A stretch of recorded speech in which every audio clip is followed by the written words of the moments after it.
administration. Do you see a way of changing it and making sure that that type of relationship between council and administration doesn't happen again, regardless of who's in what seat? Absolutely. Well, that's one of the things that I'm very concerned about, and I have been real serious about when I talk with people to let them know that I'm interested in bringing back civility to city council, and certainly whoever sits in the seat as mayor, I'd like to be able to work with that individual, and when all of the city council persons are elected, we need to be on board with the idea that we want to move Flint forward.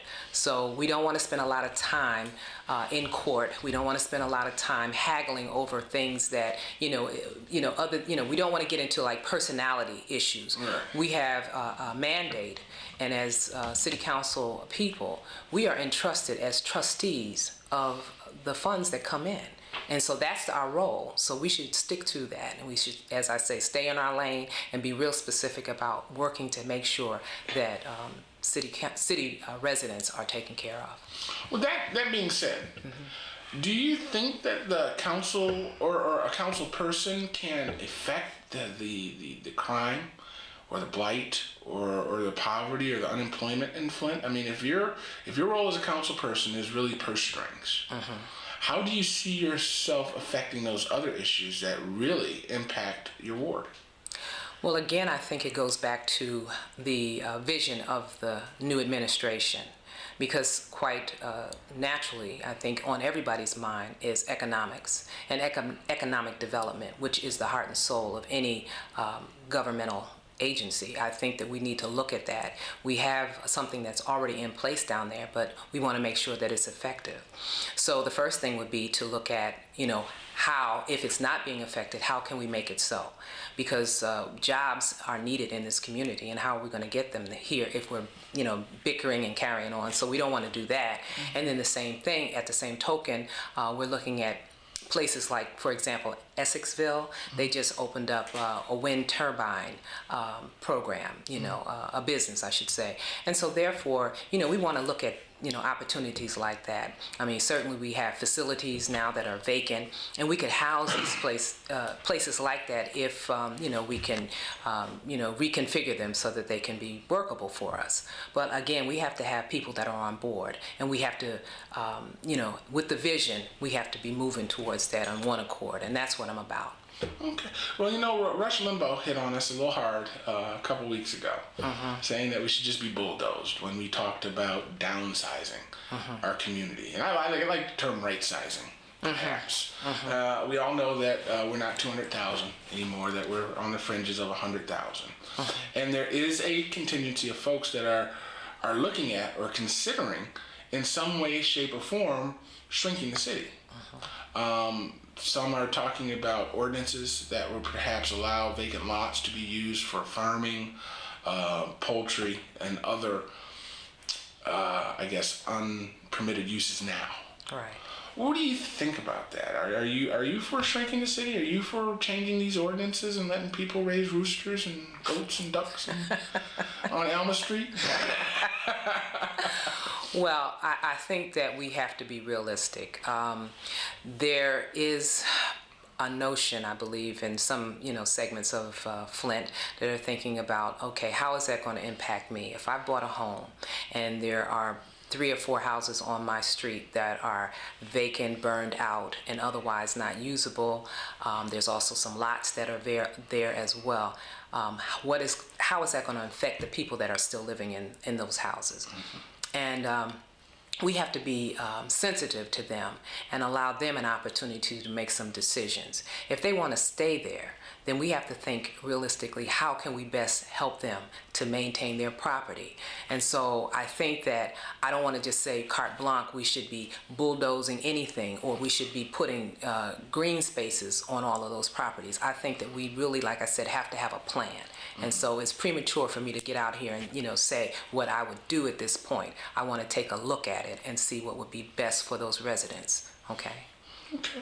Well, again, I know this is kind of out of the preview of City Council, and when we talk about crime, I understand that you have budgeting power for the police force and the fire department. And we won't go back because we understand about the layoffs.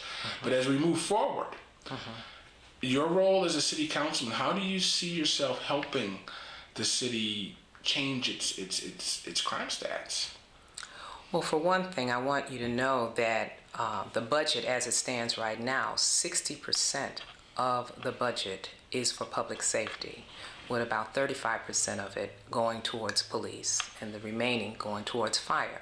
So I think the city council and the mayor, the current administration, has done a good job in terms of dealing with the dollars that they have had to work with right now. But moving forward, I think we, again, have to be creative in our approach and looking at federal and state monies that may be available through grants and things like that to bring more police officers back to work, and also to look at some creative ways for the block clubs and crime watches to be a little bit more active in their community to help stem the tide. Because one of the things that people are not aware of, I won't say everyone is not aware, but a lot of people in Flint are not aware of, that with the state of Michigan closing down a lot of correctional facilities, that people are coming home, you know, and we have about 3,800 people who will return to Flint as parolees. And that's not to sound the alarm, because these are people's relatives. These are friends and family members. And my belief is that we should embrace them. I think we should bring them home and help them. But right now we're in a financial crunch. And so there are people already who have not gone through that experience, and they're struggling to find work. And so NBA's looking. Right, exactly. So now, you compound the problem, because you have, people who are a little bit more needy trying to find work, and they can get discouraged easy.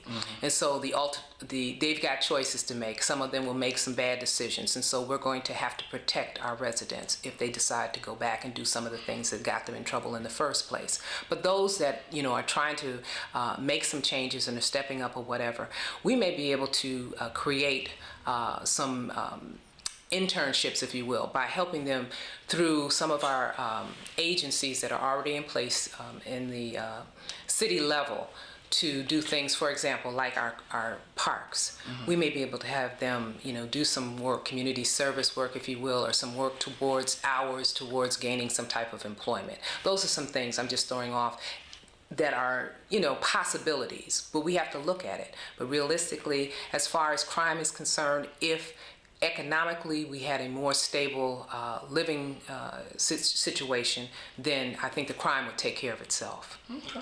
All right.